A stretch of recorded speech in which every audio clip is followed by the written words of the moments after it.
দর্শক আসসালামু আলাইকুম। আশা করছি সবাই ভালো আছেন, সুস্থ আছেন এবং সুরক্ষিত আছেন। আপনাদের সবাইকে স্বাগত জানাচ্ছি বাংলা ভিশনের স্বাস্থ্য বিষয়ক সাপ্তাহিক আয়োজন ইউনিভার্সাল মেডিকেল কলেজ হসপিটাল নিবেদিত স্বাস্থ্য কথা অনুষ্ঠানে। আপনাদের সাথে আছি আমি ডক্টর আফরিন সুলতানা এবং আমাদের সাথে স্টুডিওতে উপস্থিত আছেন বিশেষজ্ঞ অতিথি, তাদের সাথে আপনাদের পরিচয় করিয়ে দিচ্ছি। আমাদের সাথে আছেন আজকে অধ্যাপক ডক্টর মোহাম্মদ তৌফিকুর রহমান ফারুক, যিনি বিভাগীয় প্রধান হিসেবে আছেন cardiology department, Colonel Malik Medical College Manikganj, এবং আমাদের সাথে আরও আছেন doctor A K M Khaliquzzaman Dipu, যিনি সহযোগী অধ্যাপক হিসেবে আছেন অর্থোপেডিক্স ও surgery department, Universal Medical College হসপিটালে। আপনাদের দুজনকে স্বাগত জানাচ্ছি আমাদের আজকের অনুষ্ঠানে। ধন্যবাদ আপনাকে, ধন্যবাদ বাংলাদেশকে। জি, আর দর্শক আপনারা জেনেছেন আমাদের বিশেষজ্ঞ অতিথিদের পরিচয় এবং তাদের কাছে প্রশ্ন থাকলে সেটা আমরা সবসময় নিই, যেহেতু আমাদের লাইভ প্রোগ্রাম। সেক্ষেত্রে আপনাদের প্রশ্ন থাকলে সেটা আপনারা আমাদের স্ক্রলে দেখানো নাম্বারে জানাতে পারেন এবং আমাদের সাথে যুক্ত থাকতে পারবেন ফেসবুক লাইভেও। স্যার, আপনার কাছে যেটা একটু জানতে চাই প্রথমেই, যেহেতু গরমকাল চলছে, আমরা সবসময় একটু এই বিষয়টা নিয়ে সমসাময়িক যে সমস্যাগুলো থাকে সেগুলো নিয়ে অবশ্যই আলোচনা করি। সো সামার সিজনে আসলে যারা কার্ডিওলজি পেশেন্টরা আছেন স্পেসিফিক্যালি, তাদের ক্ষেত্রে আসলে কী কী ধরনের প্রবলেমগুলো হয় বা কী কী প্রিকশনগুলো নেওয়া উচিত? যেহেতু যে কোনো টেম্পারেচার চেঞ্জ আমরা জানি এক্সট্রিমস অফ এজ বা যারা বিভিন্ন রোগে ভুগছেন তাদের কিছু স্পেশাল ইফেক্ট থাকে। সো এই বিষয়ে আপনার মন্তব্যটা আমরা প্রথমে একটু জানতে চাই। ধন্যবাদ আপনাকে, খুবই গুরুত্বপূর্ণ ও সময় উপযোগী প্রশ্ন। আসলে যেহেতু কার্ডিয়াক পেশেন্ট, এটা হলো মোর ভালনারেবল কার্ডিয়াক পেশেন্টের যে টেম্পারেচারের প্রতি বা ওয়েদারের প্রতি। এখন যেটা আছে যে যদি এক্সট্রিম ওয়েদার হয় বা এক্সট্রিম টেম্পারেচার আছে, বিশেষ করে গরমের সময় যেটা হবে, একটা হলো যে তাদের ফ্লুইড লস বেশি হতে পারে। জানে আমরা যে গরমের সময় সবাই দেখছি ঘাম হচ্ছে এবং ঘামের সাথে হলো লবণ চলে যাচ্ছে। এই লবণের যে আমাদের অনেক সময় শার্টে সাদা সাদা দাগ পড়ে থাকে, এগুলো লবণ চলে যাচ্ছে। এখন লবণ চলে যাচ্ছে, যেটা হতে পারে অনেক রোগী দেখা যায় কার্ডিয়াক পেশেন্টের প্রেশার একটু কম থাকে, অনেক রোগী হার্ট ফেলার রোগী, বিশেষ করে হার্ট ফেলার রোগীদের। এবং এই রোগীদেরকে দেখবেন আমরা পানিও কম খেতে বলি বা বেশি নির্দিষ্ট পরিমাণে পানি খেতে বলি। এখন এই রোগী যদি এরকম পানি ফিক্সড করে দেওয়া হয় যে না আপনি 1 লিটার বা 2 লিটার পানি খেতে পারবেন না, এবং দেখা যাচ্ছে এই ক্ষেত্রে তার আবার লস হয়ে গেল, যে এখন দেখা যাচ্ছে 500-600 বা 1 লিটারই লস হয়ে গেল, এই রোগীদের ক্ষেত্রে প্রেশার ড্রপ করে প্রেশার কমে যায়, এমন হতে পারে তার কিডনি ক্রিয়েটিন বাড়তে পারে, তার মাথা ঘুরে পড়ে যেতে পারে। অনেক কার্ডিয়াক পেশেন্ট আমাদের আসতেছে যে দুর্বলতা, মাথা ঘুরে পড়ে যাচ্ছে। এর মতো প্রধান কারণ হলো লো ব্লাড প্রেশার। এখন এই লো ব্লাড প্রেশার সম্ভাবনা থাকবে যদি এখন এইসব রোগীর ক্ষেত্রে আবার আসলে পানির পরিমাণ বা আমরা যেটা বলি যে তরল খাবারের পরিমাণ ও তরলের পরিমাণটা আসলে অ্যাডজাস্ট করতে হবে। যদি তার ফ্লুইড লসটা বেশি হয় এই সময়টা, তাহলে ওই ফ্লুইডটাকে অ্যাডজাস্ট করতে হবে, ব্যালেন্স করতে হবে। আর এইসব রোগীর ক্ষেত্রে অনেক সময় দেখা যায় যে আমরা কিছু ডায়াবেটিক্স বা যে ওষুধ দিই, যেগুলো আবার পেশাবের সাথে পানি বের করে দেয়। তো সাথে সাথে যদি আবার ঘামের সাথেও অতিরিক্ত পানি যায়, তাহলে বেশি দুর্বলতার সম্ভাবনা থাকবে। তাহলে বিশেষ করে এই গ্রুপ অফ পেশেন্ট বা যে গ্রুপগুলো প্রেশারের ওষুধ খায়, সাথে ডায়াবেটিক জাতীয় ওষুধ খায়, তাদের আসলে অ্যাডজাস্ট করতে হবে ওষুধটা। প্লাস হলো পানির পরিমাণ তাকে আবার রিঅ্যাডজাস্ট করে দিতে হবে, বলতে হবে যে আপনি এখন যেহেতু এই পরিমাণ 1 লিটার বা 1.5 লিটার খান, আপনাকে কিন্তু সাথে করে গরমের সময় একটু বেশি করে পানি খেতে হবে বা তরল পদার্থ খেতে হবে। এভাবে আমরা অ্যাডজাস্ট করে দিতে পারি। তাপমাত্রার পরিবর্তনটা আসলে তো স্বাভাবিক একটা বিষয়, অনেকে হয়তো নোটিস করে না, বা এই জিনিসগুলো অবশ্যই কেয়ারফুলি দেখা উচিত। হ্যাঁ, এইগুলো কিন্তু হিট স্ট্রোকের প্রতি বেশি ভালনারেবল। এই যে আপনাকে স্যার নেক্সট প্রশ্ন আসলে আমি এটাই করতে চাচ্ছিলাম, যেহেতু হিট স্ট্রোক এখন খুব একটা প্রচলিত একটা শব্দ, এই গরমের মধ্যে এখন অনেকেই সাফার করছেন এবং অনেকেই শব্দটা জানেন। এই স্ট্রোক শব্দটা সম্পর্কে আসলে সবাই জানেন যে রক্তনালীতে যদি সরবরাহ কমে যায় তখন হয়তো স্ট্রোক হচ্ছে। তো এই হিট স্ট্রোকটা আসলে কিভাবে হচ্ছে বা এটা প্রিভেনশনের জন্য করণীয়টা কি? হ্যাঁ, ধন্যবাদ। এখন স্ট্রোক যেমন আমরা বলি যে ব্রেন স্ট্রোক করছে, বিশেষ করে এটাই হওয়া উচিত। অনেক সময় হার্ট অ্যাটাককেও আমরা স্ট্রোক বলে থাকি অনেক সময়, কিন্তু আসলে স্ট্রোক বলতে আমরা ব্রেনের বলি, যে হাত পা কোনো এক সাইডে দুর্বলতা বা প্যারালিসিস হয়, যেটা বলেন যে রক্তনালী সংকুচিত হয়ে যাওয়া বা রক্তনালীর মধ্যে ব্রেনের যে রক্তনালী আছে সেটা বন্ধ হয়ে যায়, তাই স্ট্রোক করতে পারে। সে অজ্ঞান হয়ে যেতে পারে বা তার কোনো এক সাইড দুর্বল হয়ে যেতে পারে, এটাকে আমরা স্ট্রোক বলছি। কিন্তু হিট স্ট্রোকটা হলো যে স্ট্রোকের মতোই ফিচার্স, কিন্তু এটা হবে হলো হিটের জন্য, হিটের কমপ্লিকেশন হিসাবে, যেটা আমরা বলছি হিটের কমপ্লিকেশন। যেমন আমরা ফ্লুইড লস হচ্ছে, ফ্লুইড লসে ব্লাড ভলিউম কমে যাচ্ছে, ফলে দেখা যাচ্ছে কিডনি সরবরাহ কমে যাচ্ছে, বিভিন্ন অর্গান যেটা আছে অর্গানে আমার পারফিউশন কমে যাচ্ছে, ফলে একটা মাল্টি অর্গান ডিসফাংশন বলে, বিভিন্ন অঙ্গ একটা হলো যে তার ভালোভাবে ফাংশন করতে পারতেছে না, এটাকে আমরা বলতেছি হলো হিট স্ট্রোক। এবং যখন এক্সট্রিম পর্যায়ে আসে, দেখা যাচ্ছে কারো ইউরিন আউটপুট কমে যাচ্ছে, মানে কিডনি ফাংশনই নাই, তখন এই রোগী এমন হতে পারে যে আমাদের আইসিইউতে ভর্তি হতে পারে বা আইসিইউ লাগতে পারে তাদেরকে আবার স্বাভাবিক অবস্থায় ফিরে আনার জন্য। তো এরকম প্রায়ই যদি দেখা যাচ্ছে যারা বিশেষ করে একটা হয়তো হার্টের রোগী অথবা অন্য যেসব রোগী যারা বিশেষ করে সারাদিন রোদের মধ্যে কাজ করে, তারা হলো বেশি ঝুঁকির মধ্যে থাকে সাধারণত। এই যেমন আমরা এর আগেও একটু দেখছিলাম যে সবাই যেহেতু আইপিএল দেখতেছি, ওই যে শাহরুখ খান, সে খেলা দেখতেছে সারাদিন, তারপর হিট স্ট্রোক হয়ে আবার হাসপাতালে আহমেদাবাদ হাসপাতালে ভর্তি হতে হয়েছে তাকে। তার মানে এই যে গরম যেটা আছে, এই গরমের কারণে পানি, ফ্লুইড এবং লবণ লস হয়ে যায়, আসলে এই কমপ্লিকেশন বা জটিলগুলো তো তৈরি হয়, যেটা আমরা হিট স্ট্রোক এটা বলতেছি। জি, অনেক ধন্যবাদ। অবশ্যই এই বিষয়গুলো নিয়ে আমরা আরেকটু আলোচনা করব। তার আগে ডক্টর খালিকুজ্জামান দীপু, আপনার কাছ থেকে একটু জানতে চাচ্ছি, সেটা হচ্ছে যেহেতু আপনি অর্থোপেডিক্স বিশেষজ্ঞ, এবং অর্থোপেডিক্স বিশেষজ্ঞ হিসেবে আমি শিওর যে আপনি যে রোগীগুলো দেখেন সবার খুব কমন একটা উপসর্গ হিসেবে যেটা আসে সেটা হচ্ছে ব্যথা। ব্যথাবিহীন আমার মনে হয় না কোনো মানুষ আছেন এরকম। সো এই ব্যথার বিষয়টা আসলে অর্থোপেডিক রোগীরা কিভাবে আপনাদের কাছে প্রেজেন্ট করে সেই বিষয়টাই সবার আগে একটু জানতে চাই। হ্যাঁ, ধন্যবাদ আপনাকে। আসলে ব্যথা হচ্ছে পৃথিবীর সব আদি এবং অকৃত্রিম একটা সমস্যা, যে সমস্যা নিয়ে রোগীরা আসলে আমাদের কাছে আসেন। এবং ব্যথা থাকা ভালো, কারণ ব্যথা থাকলে রোগীরা কিন্তু দ্রুত ডাক্তারের কাছে যাবেন। যেই রোগের ব্যথা বেশি সেই রোগের জন্য সেই রোগ খুব দ্রুত শনাক্ত করা সম্ভব আর কি। আমাদের কাছে মূলত তো আসলে বোনস অ্যান্ড জয়েন্টস, অর্থাৎ হাড় এবং জোড়া, এই ব্যথা নিয়ে আমাদের কাছে রোগীরা এসে থাকেন। বিবিধ কারণে ব্যথা হতে পারে। একটা হচ্ছে যে খুব কমন যেটা, সেটা হচ্ছে আঘাতজনিত ব্যথা। আঘাতজনিত ব্যথার কারণে তার জয়েন্টে আঘাত লাগতে পারে, ওখানে তার লিগামেন্ট ইনজুরি হতে পারে, তার সফট টিস্যু ইনজুরি হতে পারে, ওখান থেকে ব্যথা হতে পারে। জয়েন্টের আশেপাশে অথবা যে কোনো হাড় ভেঙে যেতে পারে, সেখান থেকে ব্যথা হতে পারে। এই আঘাতজনিত ব্যথাকে যদি আমি একপাশে সরিয়ে রাখি, তাহলে যেই ব্যথাটা থাকে সেটা হচ্ছে বিভিন্ন ধরনের রোগের ব্যথা। সেটা শুরু করে একেবারে মানে কিছু থাকে যে ডিজেনারেটিভ পেইন, ডিজেনারেটিভ আর্থ্রাইটিস, অর্থাৎ বয়সজনিত কারণে বিভিন্ন জয়েন্টের যে ওয়ার এন্ড টিয়ার হয়, জয়েন্টগুলো আস্তে আস্তে ক্ষতিগ্রস্ত হতে থাকে, দুর্বল হতে থাকে, কার্টিলেজ ক্ষয় হতে থাকে, সেখান থেকে একটা ব্যথা আসে, সেটাকে আমরা অস্টিও আর্থ্রাইটিস বলে থাকি। এছাড়া অন্যান্য ক্ষেত্রে, অর্থাৎ অল্প বয়সেও দেখা যায় যে কোনো কোনো জয়েন্টসে বিভিন্ন ধরনের ব্যথা নিয়ে আমাদের কাছে পেশেন্ট আসেন। এটার মূলত কারণ হচ্ছে বিভিন্ন ধরনের ইনফ্লামেটরি আর্থ্রাইটিস। হ্যাঁ, যে অস্টিও আর্থ্রাইটিস ছাড়াও বিভিন্ন ধরনের জয়েন্টের কিছু সিস্টেমিক ডিজিজ আছে, inflammatory arthritis like the rheumatoid arthritis, অথবা অ্যানকাইলোজিং স্পন্ডিলাইটিস, অথবা সেরোনেগেটিভ আর্থ্রাইটিস, অথবা রিটার্ড সিনড্রোম। এগুলা হচ্ছে গিয়ে বিভিন্ন ধরনের আর্থ্রাইটিস প্রদাহজনিত কারণে, জয়েন্টের প্রদাহজনিত কারণে এই ধরনের ব্যথা নিয়ে আসেন। আর বোনসের যে ব্যথা অ্যাজ এ হোল, যে অনেক রোগীরা এসে আমাদেরকে বলেন যে আমাদের সারা শরীরে এই ব্যথা আছে বা এটা, সেটা হলো যে বোনসের ব্যথার কারণ হচ্ছে যে বোনসের গুণগত মান যখন কমে যায় তখন কিন্তু এক ধরনের ব্যথা হয়। সেটা অস্টিওপেনিয়া, অর্থাৎ বোনের যে যতটুকু তার গুণগত মান যেরকম থাকার কথা ছিল, বোনসে যেই পরিমাণ মিনারেলস থাকার কথা ছিল, সেটা যখন কমে যাবে তখন অস্টিওপেনিয়া বা ঘনত্ব যদি কমে যায় তখন অস্টিওপেনিয়া অথবা অস্টিওপোরোসিস, এগুলোর জন্য কিন্তু একটা ব্যথা আমাদের বোনসের মধ্যে আসে। আবার কখনো যদি কোনো ইনফেকশন হয়, সেই ইনফেকশন থেকেও কিন্তু বোনস অ্যান্ড জয়েন্টসে ব্যথা আসতে পারে। আবার বিভিন্ন ধরনের ম্যালিগনেন্সিতেও বা বিভিন্ন ধরনের বোন ক্যান্সার বা এই জাতীয় সমস্যার জন্যও কিন্তু হাড়ে ব্যথা নিয়ে আমাদের কাছে পেশেন্ট আসে। আরেকটা হলো ফাইব্রোমায়ালজিয়া, এটাও একটা বাত জাতীয় সমস্যা, যার কারণে সারা শরীরে জেনারেলাইজড একটা বডি এক বা শরীরের ব্যথা নিয়ে রোগীরা আমাদের কাছে এসে থাকেন। যেহেতু জয়েন্ট পেন নিয়ে কথা হচ্ছে, আর্থ্রাইটিসের ক্ষেত্রে আমরা জানি বিভিন্ন টাইপ থাকে, কিন্তু কিছু কিছু আর্থ্রাইটিস থাকে স্মল জয়েন্টগুলোকে ইনভলভ করছে, কিছু থাকে আপনি যে মেনশন করলেন রিউমাটয়েড বা অস্টিও আর্থ্রাইটিস। সবাই হয়তো আর্থ্রাইটিস টার্মটা জানেন, কিন্তু এটার যে এতগুলো পার্থক্য আছে বা বিভিন্ন ভিন্নতা আছে, সেই বিষয়ে আমাদের দর্শকদের কিছু জানাতে চান কিনা? আচ্ছা, সেটা হলো যে আর্থ্রাইটিস মানে হচ্ছে জয়েন্টের প্রদাহ, জয়েন্টের কোনো ইনফ্লামেশনকে আমরা আর্থ্রাইটিস বলে থাকি। সেটা বিভিন্ন কারণে হতে পারে, যেগুলো কিছু কিছু আমি আগে বললাম। এর মধ্যে যেটা কমন, যেটা বয়স্কদের সাধারণত হয়, সেটা হচ্ছে অস্টিও আর্থ্রাইটিস। অস্টিও আর্থ্রাইটিস হলো আপনার বয়সের সাথে সাথে বোনসের যে কার্টিলেজ কাভারিং থাকে, এই কাভারিংটা যখন ক্ষয় হয় তখন হাড়ের সাথে একটা জয়েন্ট তৈরি করতে গেলে মিনিমাম দুটো হাড় তৈরি প্রয়োজন হয়। তো এই দু হাড়ের মধ্যে যখন ঘষা খায় তখন তার একটা ব্যথা হয়, সেটাই হলো কি অস্টিও আর্থ্রাইটিসের ব্যথা। এখন এই অস্টিও আর্থ্রাইটিসকে আমরা মূলত 5টা গ্রেডে ভাগ করে থাকি, 0, 1, 2, 3 এবং 4। এক এক গ্রেড আমাকে পরীক্ষা করে ইনভেস্টিগেশন করে দেখতে হবে যেটা কোন গ্রেডে আছে, সেই গ্রেড অনুযায়ী তাকে আমাদেরকে চিকিৎসা করতে হবে। এবং অস্টিও আর্থ্রাইটিস সাধারণত ছোট বড় যে কোনো জয়েন্টেই হতে পারে, তবে যে জয়েন্টগুলো বড় এবং ওয়েট বিয়ারিং, যেই জয়েন্টের উপরে চাপ বেশি পড়ে, সেখানে বেশি হয়। তো এই কারণে অস্টিও আর্থ্রাইটিস সবচেয়ে কমন দেখা যায় হচ্ছে হাঁটুতে, কারণ হাঁটুর মধ্যে আমাদের সারা শরীরের যে লোড সেটা আসলে হাঁটুর উপরে এসে পড়ে। তো 0 এবং 1-এ যদি থাকে তাহলে ঔষধপত্র এবং এক্সারসাইজ ব্যায়াম করলে পেশেন্ট কিন্তু ভালো থাকে। 2 এবং 3-তে আমরা কিছু ওষুধপত্র দেই, তাতে যদি ভালো না হয় তাহলে আমরা পিআরপি বলে একটা চিকিৎসা স্টার্ট করেছি সাম্প্রতিককালে সারা পৃথিবীতেই, সেটা করা হয়। রোগীর থেকে রক্ত নিয়ে সেই রক্তটাকে একটা সেন্ট্রিফিউজ মেশিনের মধ্যে দিয়ে ওইখান থেকে প্ল্যাটিলেট এবং প্লাজমাটাকে বের করে জয়েন্টের মধ্যে ইনজেক্ট করে দেয়া। এতে করে দেখা যায় যে কিছু কার্টিলেজ নতুন করে তৈরি হয়।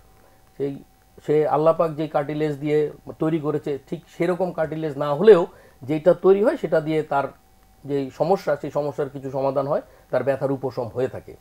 আর অস্টিওআর্থ্রাইটিস গ্রেড 4 যেটা, সেখানে যখন পেশেন্ট চলে যায় তখন কিন্তু আসলে তার রিপ্লেসমেন্ট করতে হয়, জয়েন্ট রিপ্লেসমেন্ট করতে হয়। লাইক টোটাল নি জয়েন্ট রিপ্লেসমেন্ট করতে হবে, টোটাল হিপ জয়েন্ট রিপ্লেসমেন্ট করতে হয়। জয়েন্ট রিপ্লেসমেন্ট করলে পেশেন্ট কিন্তু আবার আগের মতো তার ব্যথামুক্তভাবে তার সমস্ত স্বাভাবিক যেই কাজকর্মগুলো আছে সেগুলো সে করতে পারে। আচ্ছা, জয়েন্ট রিপ্লেসমেন্ট ট্রিটমেন্টের কথা যেহেতু বলছেন, যেহেতু সার্জারির একটা বিষয় এবং টোটাল জয়েন্ট রিপ্লেসমেন্ট কিন্তু অনেক বড় একটা সার্জারি, এবং এটা নিয়ে সবাই অনেক ভয় পান যে একবার সার্জারি করলে সে নর্মাল অ্যাক্টিভিটিসে ব্যাক করতে পারবে কিনা, বা অনেকেই ভয় পান যে এত বড় সার্জারিতে ঝুঁকি কতটুকু থাকে। এই বিষয়ে কি জানাতে চান আমাদের দর্শকদের? আচ্ছা, এই বিষয়ে হচ্ছে যে প্রথম কথা হচ্ছে যে প্রতিটা কাজেই ঝুঁকি আছে, আমরা প্রতিদিনই ঝুঁকির মধ্যে থাকি, সেটা যে কোনোভাবেই হোক না কেন। তো ঠিক তেমনিভাবে জয়েন্ট রিপ্লেসমেন্ট সার্জারি যেহেতু একটা বড় সার্জারি, যেহেতু এটা সাধারণত একটু লোকজন হয়, সেই কারণে কিছুটা ঝুঁকি আছে। কিন্তু আমি যদি রিস্ক বেনিফিট ইভালুয়েট করি তাহলে দেখা যাবে যে ঝুঁকি যা আছে সেটাকে কমব্যাট করে, সেটাকে প্রতিহত করে কিন্তু আমরা সাকসেসফুলি জয়েন্ট রিপ্লেসমেন্ট সার্জারি এখন আমাদের দেশে হচ্ছে, আমরা করছি, এবং outcome is very good. Joint replacement সার্জারিকে বলা হয় অপারেশন অফ সেঞ্চুরি, অর্থাৎ গত শতাব্দীতে যেই অপারেশনগুলো নতুন করে পৃথিবীতে সৃষ্টি হয়েছে, তৈরি হয়েছে, ইনোভেশন হয়েছে, তার মধ্যে এটা ওয়ান অফ দ্য বেস্ট। কারণ এতে একজন মানুষ তার কোয়ালিটিফুল লাইফ সে লিড করতে পারে। আমরা তো জানি না কে কতদিন বাঁচবো, কিন্তু এই জয়েন্ট রিপ্লেসমেন্ট সার্জারি করে দেওয়ার পরে, সাকসেসফুলি এই সার্জারিটা হওয়ার পরে দেখা যায় রোগী প্রায় আগের মতো তার সমস্ত কার্যক্রম সে ব্যথামুক্তভাবে স্বাভাবিকভাবে করতে পারে। অতএব ঝুঁকি যতটুকু আছে সেই ঝুঁকিকে তো আমাকে মাথায় নিয়ে, আমলে নিয়ে সেই ঝুঁকিকে কিভাবে হ্রাস করা যায়, আমরা সেই প্রিকশন, সেই পদ্ধতিগুলো অবলম্বন করে আমরা এই অপারেশনে যাই, এবং আল্লাহর রহমতে ইনশাল্লাহ আমি বলতে পারি যে এই অপারেশনের আউটকাম, এই অপারেশনের ফলাফল, রেজাল্ট খুবই ভালো, অনেক স্যাটিসফ্যাক্টরি। অবশ্যই সবকিছুতে আসলে রিস্ক আর বেনিফিট থাকে, এবং এই যে আপনি যে এক্সপ্লেইন করলেন, আমার মনে হয় এই কমিউনিকেশনটা যদি থাকে, এক্সপ্লেইন যদি পেশেন্টকে ঠিক মতন করা হয়, তাহলে হয়তো ভয় ভীতিগুলো বা এটা নিয়ে যে কনফিউশনগুলো থাকে সেগুলো অবশ্যই চলে যায়। আর আপনার কাছ থেকে রিউমাটয়েড আর্থ্রাইটিসের ব্যাপারে একটু জানতে চাইবো। তার আগে স্যার আপনার কাছে একটু যে বিষয়টা নিয়ে জানতে চাচ্ছি, আপনি বলছিলেন যে world hypertension day and awareness month গিয়েছে মাত্র। সো যে কোনো অ্যাওয়ারনেস ডে বা মান্থ আমরা যখনই সেলিব্রেট করি, মেইন উদ্দেশ্য থাকে একটা অ্যাওয়ারনেস ক্রিয়েট করা বা সচেতনতা মানুষের মধ্যে বাড়ানো। তো এই বিষয়টা নিয়ে আপনারা এবার আসলে কিভাবে কাজ করছেন, বা এই বিষয়ে কোনো মেসেজ আমাদের দর্শকদের দিতে চান কিনা? ধন্যবাদ আপনাকে। আসলে গত মে মাস যেটা ছিল, মে মাসের 17 মেটা ছিল হলো ওয়ার্ল্ড হাইপারটেনশন ডে, বিশ্ব উচ্চ রক্তচাপ দিবস। আর এই যে টোটাল যে মে মাসটা ছিল, এই মে মাসেরটা ছিল অ্যাওয়ারনেস মান্থ আর কি, হিসাবে সচেতনতা মাস হিসাবে। তো এখন 2005 সাল থেকে যে ওয়ার্ল্ড হাইপারটেনশন লিগ বলে, এরা সাধারণত এই ইয়েটা পালন করে আসে, মাসটা পালন করে আসে এবং ডেটা পালন করে আসে ওনাদের। এতে এই পালন করার উদ্দেশ্য হলো যে মানুষকে উচ্চ রক্তচাপ সম্পর্কে সচেতনতা বৃদ্ধি করা। এবং সচেতনতা বৃদ্ধিটা করা একটা হলো যে আমরা আমাদের পার্সপেক্টিভ কিছু কাজ করছি, আর এটা সারা পৃথিবী এর এটা এই উপলক্ষে কিছু কাজ করে থাকে। কাজ করে সচেতনতা বৃদ্ধি করার জন্য আসলে কি কি কাজ করা হয়ে থাকে। সচেতনতা বৃদ্ধির জন্য দেখা যাচ্ছে একটা হলো যে আমরা বিভিন্ন পেশেন্টদের যে সভা, তারপর হলো সেমিনার, এগুলো আমরা একটু করে থাকি, মানে ইনফরমেশনগুলো যাতে মানুষের কাছে যায়। একটা হলো লিফলেট বিতরণ করা হয়, কিছু পোস্টার দেওয়া হয়। তবে টিভিতে যেমন এই যে আমরা প্রোগ্রাম করতেছি, টিভিতে প্রোগ্রাম করা হয়। তবে টিভির প্রোগ্রামের বাইরেও যে বেশ করে বিভিন্ন মিডিয়াতে, মাস মিডিয়াতে, যেটা পাস মিডিয়াতে আমরা প্রোগ্রামে অংশগ্রহণ করছি। এটা সারা পৃথিবীব্যাপী এভাবে সাধারণত করা হয়। এবং আরেকটা যেটা করা হয়, কিছু ক্যাম্প করা হয়। এই ক্যাম্পে দেখা যায় যে মানুষের ফ্রি উচ্চ রক্তচাপ আছে কিনা দেখা হয়, জাস্ট প্রেশারটা মাপা হয়। আর প্রেশারটা মাপার পরে আমাকে দেখতে হয় যে তার উচ্চ রক্তচাপ আছে কিনা। যেমন এবারের যে থিম যেটা ছিল যে ওয়ার্ল্ড হাইপারটেনশন ডে উপলক্ষে, সেটা হলো যে measure your blood pressure accurately. এই কথাটা জোর দিছে যে অ্যাকুরেটলি, মানে সঠিকভাবে মাপতে হবে। যদি সঠিকভাবে না মাপা যায়, আমরা উচ্চ রক্তচাপ বিভিন্ন রোগ নির্ণয় করার জন্য যেটা থাকে, সেটা বিভিন্ন ধরনের ইনভেস্টিগেশনের আমরা করে আর সাধারণত অনেক সময় নির্ণয় করে থাকি যে রোগটা আছে। কিন্তু উচ্চ রক্তচাপ রোগ নির্ণয় করার জন্য শুধুমাত্র প্রেশার মেপেই উচ্চ রক্তচাপ নির্ণয় করা যায়। যেহেতু এটা করা যায়, সুতরাং এই মাপাটা খুব গুরুত্বপূর্ণ, এই মাপাকে অবহেলা করা যাবে না। এবার এটা আমরা বিভিন্ন সঠিক মেজারমেন্টটা গুরুত্বপূর্ণ, এই জন্য মেজার ইওর প্রেশার অ্যাকুরেটলি। এরপরে যেটা বলা আছে কন্ট্রোল ইট, আমরা বিভিন্নভাবে কন্ট্রোল করতে পারি। সেটা হয়তো আলোচনার সামনে চলে আসবে যে আমরা লাইফস্টাইল মডিফিকেশন করে কন্ট্রোল করতে পারি যদি প্রেশার অল্প থাকে। আর যদি প্রেশার বেশি থাকে তখন আমাদের ওষুধ লাগে, সাধারণত আমরা বিভিন্ন ধরনের ওষুধ ব্যবহার করে থাকি। অ্যান্ড তারপরে কথা আছে লিভ লঙ্গার, বেশি দিন বাঁচতে পারবে যদি আমি নিয়ন্ত্রণ করি। এখন বেশি দিন যে আমরা বাঁচবো, আসলে কেন আমরা বেশি দিন বাঁচবো? তার মানে আমি যদি উচ্চ রক্তচাপ নিয়ন্ত্রণ না করি তার কিছু জটিলতা আছে। এবং জটিলতাটা কি? এই জন্য এই যে যখন আমরা বলি যে উচ্চ রক্তচাপ কেন মাপা গুরুত্বপূর্ণ, কেন মাপা উচিত, যেমন যার 30 বছরের বেশি হয়ে গেছে সে প্রতি 3 থেকে 6 মাস অন্তর অন্তর উচ্চ রক্তচাপ আছে কিনা জানা উচিত বা তার প্রেশার মাপা উচিত। এখন কোথাও প্রেশারটা আসলে কোথায় মাপবে? প্রেশার সে বাসায় মাপতে পারে, প্রেশারটা সে ক্লিনিক বা হসপিটালে যেয়ে মাপতে পারে। এখন হলো বাসায় কিভাবে মাপবে, সে কি যন্ত্র ব্যবহার করবে? এখনকার বলা আছে কিছু যে অটোমেটেড যে ব্লাড প্রেশার মেশিন আছে সেগুলো কিন্তু রিকমেন্ডেড। আমরা অনেক সময় ওষুধের দোকানে যে মাপি বা ইয়েতে যে মাপি বলে প্রেশার ভালো আছে। এটা হলো আমাদের এক্সপিরিয়েন্সের কথা যে 90% সাধারণত যারা ওষুধের যে প্রেশার মাপে যাদেরটা অ্যাকুরেট হয় না বা তারা হয়তো জানেও না যে আসলে এই যে অ্যান্ড্রয়েড যে মেশিন আছে সেটা দিয়ে কীভাবে মাপতে হবে, যে মেশিনটা আসলে আমরা ইউজ করি, ইউজুয়ালি ডাক্তাররা ইউজ করি। এই জন্য ওদের ক্ষেত্রে বলা আছে যারা আনস্কিল্ড বা প্রপারলি ট্রেনিংটা জানে না তাদের জন্য অটোমেটেড প্রেশার মাপাটা, অর্থাৎ বাড়িতে অথবা যারা ফার্মেসিতেও বলা আছে যে যারা যে প্রেশার মাপে যে ভালো মানে অটোমেটেড মেশিন এটা দ্বারা মাপা উচিত। এবং এটা সাধারণত বলা আছে যে প্রথম রিডিংটা বাদ দিয়ে পরে 2-3টা রিডিং নিয়ে গড় করতে হয়, তাহলে মাপাটা সঠিক হয়। তাহলে এখানে সে বাসায় মাপতে পারবে যে তার উচ্চ রক্তচাপ আছে কিনা, বা ক্লিনিকে যে অথবা হাসপাতাল যায় সেখানে তো নার্স মাপবে বা ডাক্তার মাপবে, সেখানে আশা করা যায় যে তারা ট্রেনিং দেওয়া আছে এরা সঠিকভাবে মাপবে। আর যে কন্ট্রোল করলে লিভ লঙ্গার, কেন ওই যে জটিলতা যেগুলো আছে। স্যার একটু সঠিক রিডিং এর ব্যাপারে একটা প্রশ্ন যেটা করতে চাই সেটা হচ্ছে অনেক সিচুয়েশনে কিন্তু প্রেশার বেড়ে যায়, তাই না? মানুষ যখন হাঁটছে বা অ্যাংশাস থাকছে বা অনেকে কিন্তু ডক্টরকে দেখলেও প্রেশারটা বেড়ে যাচ্ছে, সেক্ষেত্রে আসলে সঠিক টাইমটা কখন যখন প্রেশার মাপবেন, যারা বাসায় মাপছেন বা ডাক্তারের কাছেও যখন যাচ্ছেন, কোনটা আসলে প্রবলেম? আসলে এই যে কথাটা উঠলো যে ডাক্তারের কাছে যাচ্ছে প্রেশার মেপে যাচ্ছে, এটা একদম মানে এটা কমন ব্যাপার, আনকমন না। যেমন ডাক্তারের চেম্বারে এই জন্য বলা আছে যে রুগী আসার পরে মিনিমাম 5 থেকে 10 মিনিট সুন্দর করে বসবে। বসার পরে ডাক্তারের চেম্বারে গেল, আমরা সাধারণত যখন তখন কিছু রোগীর সাথে সঙ্গে সঙ্গে যেয়ে প্রেশার মাপি না, আমরা রোগীর সাথে একটু কথাবার্তা বলি, একটু রোগী সহজ হওয়ার চেষ্টা করি, কোথায় বাড়ি কোথায় বিভিন্নভাবে মাপার পর তারপরে আমরা সাধারণত প্রেশারটা মাপি। এবং এটা দেখা যায় প্রেশারটা যখন মাপা হয় রোগীর কিন্তু এই যে টেবিলের উপরে হাত রাখতে হবে এবং রিল্যাক্স এবং যতটুকু নিয়মকানুন যেভাবে মাপা উচিত সেভাবে আসলে আমরা মাপার চেষ্টা করি।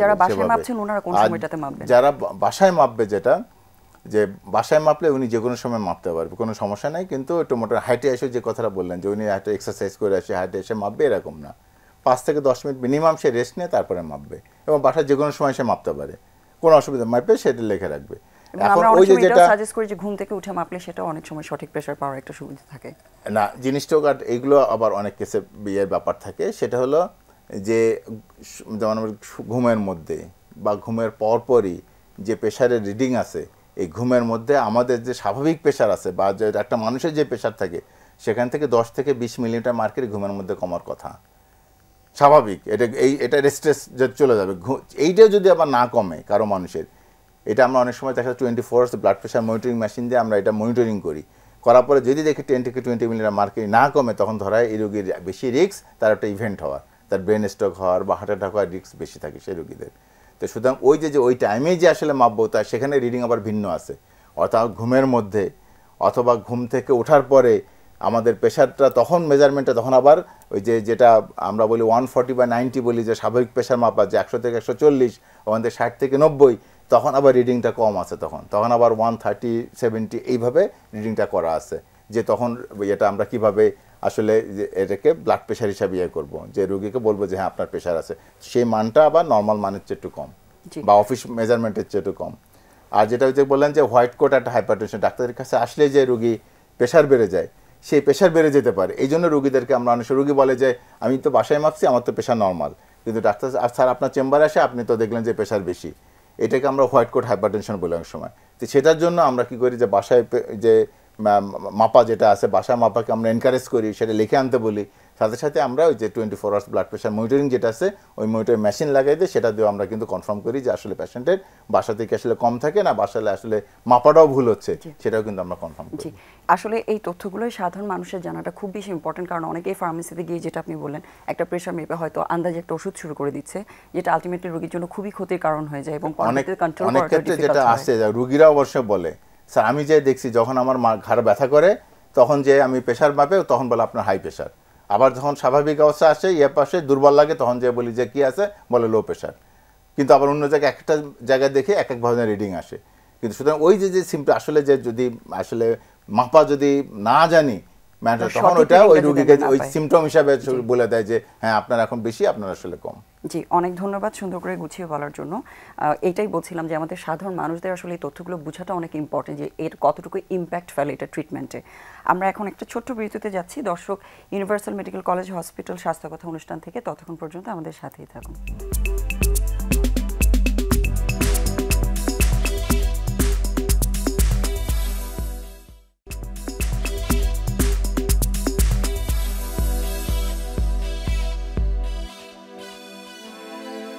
দর্শক, আপনাদেরকে আবারও স্বাগত জানাচ্ছি ইউনিভার্সাল মেডিকেল কলেজ হসপিটাল নিবেদিত স্বাস্থ্য কথা অনুষ্ঠানে। এবং আমাদের সাথে আজকে স্টুডিওতে আছেন অধ্যাপক ডক্টর তৌফিকুর রহমান ফারুক এবং ডক্টর এ.কে.এম. খালেকুজ্জামান দীপু। আপনার কাছে একটা প্রশ্ন করেছিলাম, সেটা হচ্ছে যেহেতু আমরা আর্থ্রাইটিস নিয়ে কথা বলছি, আপনি অস্টিওআর্থ্রাইটিসটা অনেক ডিটেইল আলোচনা করেছেন, রিউমাটয়েড আর্থ্রাইটিস নিয়ে একটু জানতে চাই, যেহেতু ইনফ্ল্যামেটরি ডিজিজ অবশ্যই, এবং অনেকের একটা ধারণা থাকে যে রিউমেটিক ফিভারের সাথে রিউমাটয়েড আর্থ্রাইটিসের একটা সম্পর্ক আছে, আসলে এটা ঠিক কিনা? আচ্ছা, রিউমাটয়েড আর্থ্রাইটিস হচ্ছে ইনফ্ল্যামেটরি আর্থ্রাইটিসের গ্রুপে পড়ে। এটা একটা সিস্টেমিক ডিজিজ, জয়েন্টের, এটাও জয়েন্টের প্রদাহ, তবে মূলত রিউমাটয়েড আর্থ্রাইটিস যে কোনো জয়েন্টকেই ইনভলভ করতে পারে, তবে মূলত সাধারণত এটা স্মল জয়েন্টস বা ছোট ছোট জয়েন্টসগুলোতে বেশি করে। এবং এই জয়েন্টসের ব্যথাটা কোনো একটা জয়েন্টে কিন্তু ফিক্স থাকে না, ও কিন্তু এটাকে আমরা বলি মাইগ্রেটরি পলিআর্থ্রাইটিস, অর্থাৎ এটা হচ্ছে পালিয়ে বেড়ানো ব্যথা। আজকে এই জয়েন্টে ব্যথা করে, কালকে আরেকটাতে করে, তারপরের দিন আরেকটাতে করে, এরকম। সকালবেলা ঘুম থেকে উঠলে দেখা যায় যে রোগী হাত মুখ খুলতে পারে না, ভাঁজ করতে পারে না, খুব আড়ষ্ট লাগে। এই 15-20 মিনিট আধা ঘন্টা পরে আস্তে আস্তে তার জয়েন্টগুলো আবার আস্তে আস্তে ফ্লেক্সিবল হয়। তো এইটা হলো আমাদের ইনফ্ল্যামেটরি আর্থ্রাইটিস। এই রোগটাকে ডায়াগনোসিস করার জন্য খুব মনোযোগ দিয়ে রোগীর কথা শুনতে হবে এবং তাকে কিছু লিডিং কোশ্চেন করতে হবে। হিস্ট্রিটা খুব ইম্পর্টেন্টভাবে নিতে হবে, যে ব্যথাটা কখন হয়, কিভাবে কমে যায়, এটা একটা। আরেকটা হলো পরীক্ষা করে দেখতে হবে জয়েন্টসগুলোতে যে কতটুকু ব্যথা আছে বা নাই। কারণ এইটার জন্য কিছু ইনভেস্টিগেশন আছে, রক্তের কিছু পরীক্ষা নিরীক্ষা করে আমরা এটাকে এই ব্যাপারে কনক্লুশনে আসতে পারি। কিন্তু সব ক্ষেত্রে কিন্তু দেখা যাবে যে রক্তের পরীক্ষাতে আসবে না, কিন্তু আসলে তার ইনফ্ল্যামেটরি আর্থ্রাইটিস আছে। অর্থাৎ ব্লাড টেস্টে তার রিউমাটয়েড ফ্যাক্টর বা অন্যান্য যেই মানে প্যারামিটার্স বা মার্কারগুলো আছে সেগুলো যদি নর্মালও থাকে, তারপরেও কিন্তু একটা রোগীর রিউমাটয়েড আর্থ্রাইটিস থাকতে পারে। এবং সেই রোগটাকে ঠিকমতো ডায়াগনোসিস করে মানে ওই টেস্টগুলো আমাদেরকে সাপোর্ট করবে, কিন্তু সাপোর্ট করবে, সবসময় কনফার্ম নাও করতে পারে। এই কারণে আমি বারবার বলছি যে রোগীর সাথে কথা বলতে হবে, তার হিস্ট্রি নিতে হবে, তাকে এক্সামিন করতে হবে। এটা যদি করা যায় তাহলে আপনি বুঝে ফেলবেন যে হ্যাঁ তার এটা রিউমাটয়েড আর্থ্রাইটিস। তো সেই অনুযায়ী তাকে সিস্টেমিক ওষুধ দিতে হবে। রিউমাটয়েড আর্থ্রাইটিস কিন্তু আপনার ডায়াবেটিস বা হাইপারটেনশনের মতো একটা সিস্টেমিক ডিজিজ, অর্থাৎ এটার জন্য কিন্তু তাকে দীর্ঘদিন ওষুধ খেতে হবে, কখনো কখনো লাইফ লং ওষুধ খেতে হতে পারে। এবং এটা খেয়ে যদি উনি ভালো থাকেন তাহলে তো খুবই ভালো। আবার ওষুধ কখনো কখনো ওষুধ কমাতে হবে, কখনো কখনো বাড়াতে হবে, কখনো কখনো পরিবর্তন করতে হবে।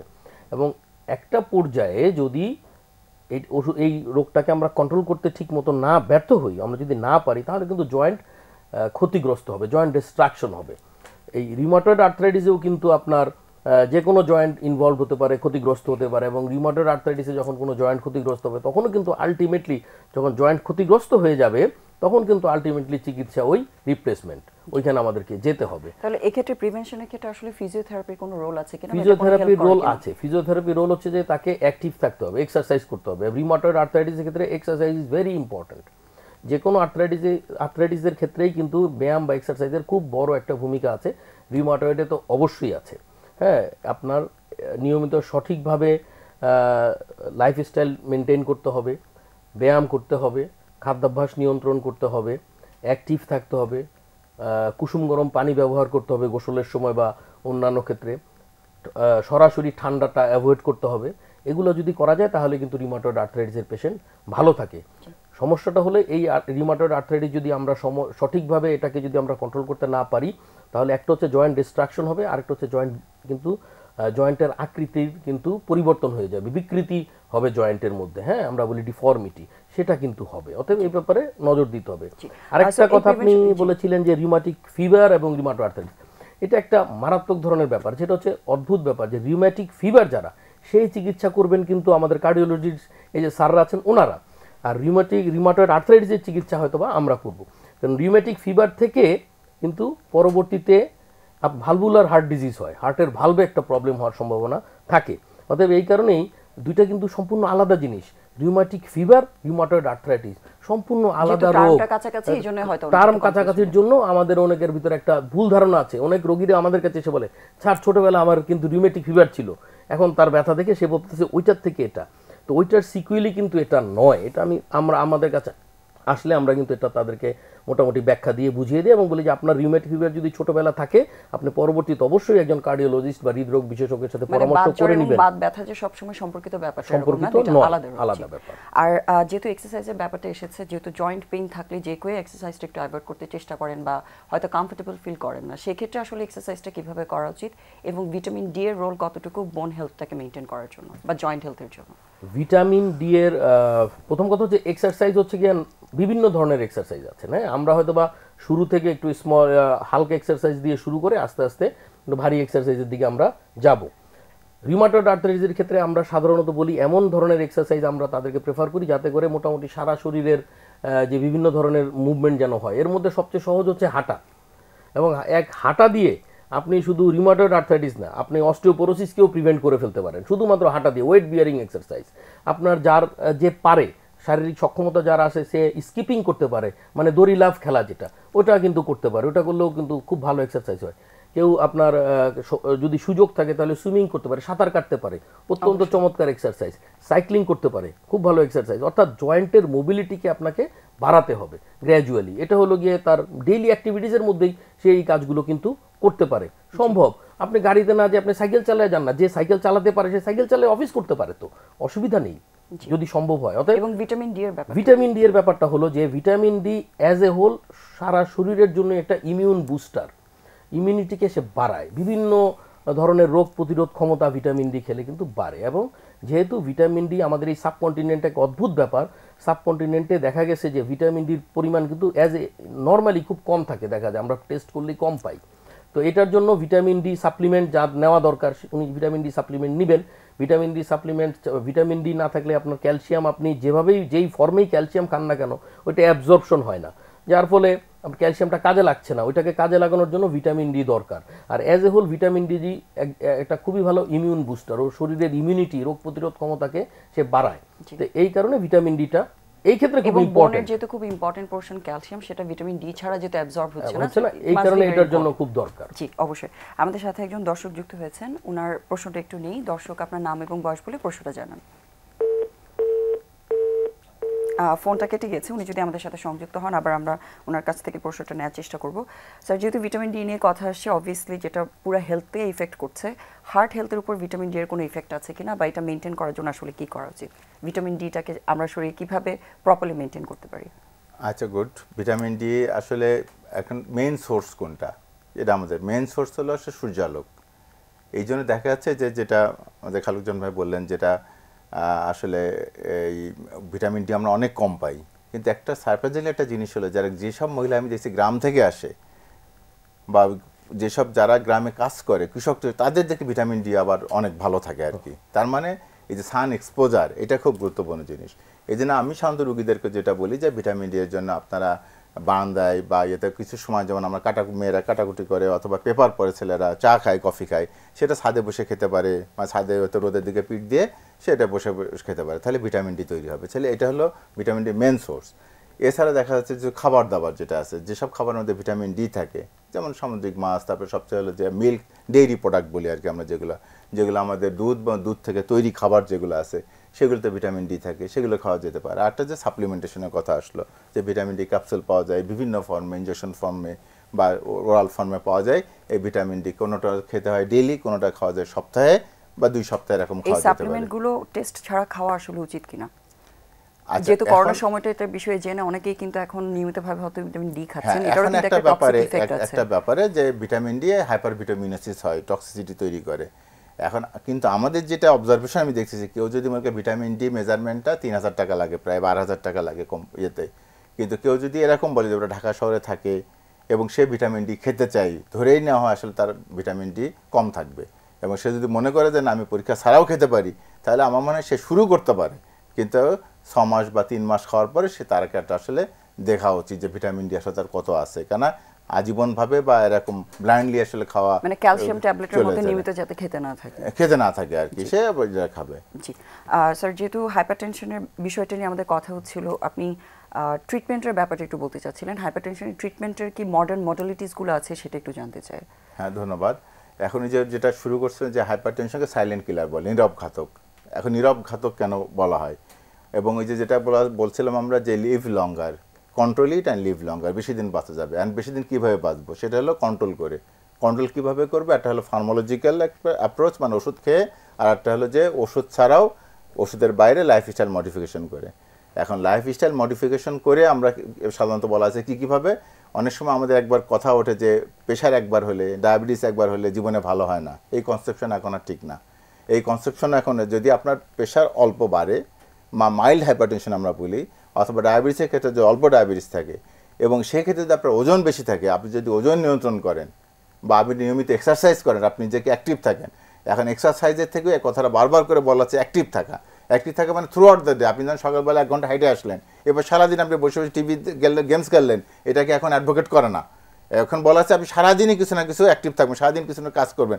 যেমন আপনি কোথাও যাচ্ছেন, হয়তো 5 মিনিটের রাস্তা, আপনি রিক্সা না নিয়ে আপনি হেঁটে যাবেন। আপনি 2 তলা উঠবেন, আপনি লিফট ব্যবহার করবেন, আপনি সিঁড়ি ব্যবহার করবেন। এভাবে সারাদিন যদি অ্যাক্টিভ থাকে, এইটাকে বলা হচ্ছে আসলে মানে অ্যাক্টিভ থাকা, কর্মক্ষম থাকা। এটা যদি থাকে, তারপর আপনার খাবার দাবারের মধ্যে যদি নিয়ন্ত্রণ করেন, বিশেষ করে লবণ জাতীয় খাবার যদি কম খান, যেটুকু রিকমেন্ড, একদম বাদ না, কিন্তু লবণ খাওয়া যাবে, কিন্তু অতিরিক্ত খাওয়া যাবে না। আবার যেসব খাবারে পটাশিয়াম বেশি থাকে, বিশেষ করে ফল, সবজি, শাকসবজি, এগুলো যেগুলো খাবারে, ফলমূল, এগুলোতে পটাশিয়াম থাকে, সে যদি খাবার খায়, এটা যদি থাকে, তাহলে আপনার আর প্লাস হলো যে এক্সারসাইজ করা, তাহলে এই রোগীটা যেটা আছে সেটা বলা আছে যে 4 থেকে 5 বা 6 মিলিমিটার মার্কারি তার কিন্তু স্বাভাবিক প্রেশার কমে যাবে। এবং দেখা যাচ্ছে যার হয়তো 95 ছিল বা 100 ছিল প্রেশার, দেখা যাচ্ছে শুধুমাত্র লাইফস্টাইল মডিফিকেশন করে সে কিন্তু তার প্রেশার স্বাভাবিকে নিয়ে আসতে পারে। এটা স্যার, আমাদের সাথে দর্শক যুক্ত হয়েছেন একজন, ওনার প্রশ্নটা একটু আমরা নিয়ে নিই। দর্শক, আপনার নাম এবং বয়স বলে প্রশ্নটা জানান।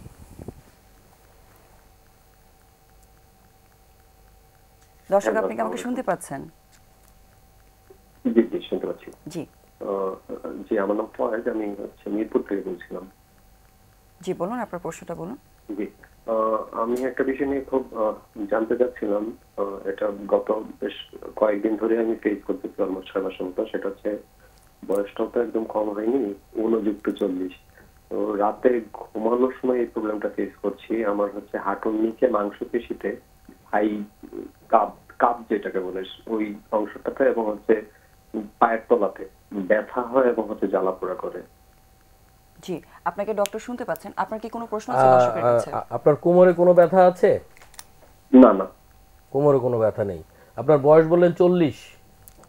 জি। আচ্ছা, ঠিক আছে। ডায়াবেটিস, প্রেশার এই জাতীয় কিছু? আপাতত ডায়াবেটিস নাই। প্রেশার, লো প্রেশার ওইভাবে না, মাঝে মধ্যে হচ্ছে ফল করে। আচ্ছা, ঠিক আছে। আচ্ছা, ওনার ক্ষেত্রে যেটা হয়েছে সেটা হচ্ছে কি, এটাকে আমরা বলি হচ্ছে ক্র্যাম্পিং লেগ সিনড্রোম। অর্থাৎ ওনার পায়ের কাফ যে মাংসপেশিগুলো থাকে সেই মাসলগুলো ক্র্যাম্প করে। এটার একটা বড় কারণ হলো যে মাংসপেশিগুলো ওনার যে কোনো কারণেই হোক না কেন ফ্যাটিক হয়ে যাচ্ছে। ফ্যাটিক হয়ে যে ও কী করে, ও আর তার যে নর্মাল যে টোন, সেই টোনকে সে মেনটেন করতে পারছে না এখন আর, তার জন্য এটা কষ্ট হয়। মাংসপেশিগুলো দুর্বল হয়ে গেছে। হ্যাঁ, তো ক্র্যাম্পিং লেগ সিনড্রোমের জন্য এই কারণে যখন ঘুমাতে যায়, তখন যখন রিল্যাক্স হয় শরীরটা, তখন এই ব্যথাটা ওনার কাছে আসে ক্র্যাম্পিং করে। তো এটার জন্য আপনি একটু ক্যালসিয়াম ওষুধ, সকালে একটা রাত্রে একটা, এভাবে 1 মাস, এবং আমাদের প্রিগাবালিন বলে একটা ওষুধ পাওয়া যায় বাজারে, সেটা রাত্রে একটা করে 1 মাস খেয়ে দেখতে পারেন। আর যদি একজন বিশেষজ্ঞ চিকিৎসকের পরামর্শ নেন তাহলে হলো গিয়ে সবচাইতে ভালো আর কি। আর অনেকেই বলে থাকেন পানি শূন্যতা বা অনেক সময় লবণের শূন্যতার জন্য এটা হয়ে থাকে, এটা আসলে সঠিক কিনা? ডিহাইড্রেশনের জন্য হতে পারে। ডিহাইড্রেশনের জন্য সারা শরীরেই কিন্তু একটা ক্র্যাম্প বা ব্যথা হতে পারে, কিন্তু এটা হলে তো সাধারণত রাতে, শুধুমাত্র রাতে হওয়ার কথা না, all the through out the day এটা হওয়ার কথা আর কি। আর আমরা তো এই কারণে পর্যাপ্ত পরিমাণ পানি খেতে বলি। ডিহাইড্রেশন হলে তো এই জাতীয় কিছু ঘটনা ঘটে। জি, অনেক ধন্যবাদ দর্শক আপনার প্রশ্নের জন্য, এবং আশা করি বুঝতে পেরেছেন কি করণীয়। যেহেতু এখানে পুরো বিষয়টা আসলে ডিসকাস করার সুযোগ নেই, আপনার যদি সম্ভব হয় চেষ্টা করবেন একজন বিশেষজ্ঞের সাথে পরামর্শ নিয়ে চিকিৎসাটা নেওয়ার জন্য। আমরা একেবারে অনুষ্ঠানের শেষের দিকে চলে এসেছি, যেহেতু কোরবানি ঈদ চলে আসছে। এবং আমরা জানি জয়েন্ট পেনের সাথে যে বিষয়টা সম্পর্ক থাকে অনেক সময় সেটা হচ্ছে ইউরিক অ্যাসিড, এবং ইউরিক অ্যাসিডের সাথে রেড মিটের একটা ডিরেক্ট সম্পর্ক আছে। সো এই বিষয়টা নিয়ে আমাদের দর্শকদেরকে কোনো সচেতনতামূলক কিছু জানাতে চান কিনা সেটা একটু জানতে চাই। আচ্ছা, ইউরিক অ্যাসিডের সমস্যা তো একটা হলো যে অনেকেরই থাকে, আগে থেকে আছে বা পরে হয়েছে বা হবে। তো ইউরিক অ্যাসিড কারো যদি বেশি থাকে তাহলে বিভিন্ন জয়েন্টে জয়েন্টে ব্যথা হয়ে থাকে। তো আমরা এই ক্ষেত্রে চিকিৎসার ক্ষেত্রে আমরা বলি যে আপনাকে প্রাথমিকভাবে কিছু ঔষধও দেওয়া হয় এবং খাদ্যাভ্যাস নিয়ন্ত্রণের কথা বলা হয়। এর মধ্যে গরুর মাংস, খাসির মাংস, তারপরে বিচি জাতীয় যে সবজিগুলো আছে লাইক শিম, বরবটি, মটর, ডাল, হ্যাঁ, এবং মাটির নিচের সবজি যেমন আলু, গাজর, শুটকি মাছ, সামুদ্রিক মাছ, মাছের ডিম, এই জিনিসগুলো মোটা দাগে আমরা খেতে তাদেরকে নিষেধ করা হয়। নিষেধ করা হয় কখন? যখন তার রক্তে ইউরিক অ্যাসিডের পরিমাণ আমরা বেশি পাই, স্বাভাবিকের থেকে বেশি পাই, তাদেরকে আমরা বলি এটা আপাতত আপনি মাসখানেক খাবেন না, এই জিনিসগুলো বাদে খাবেন না।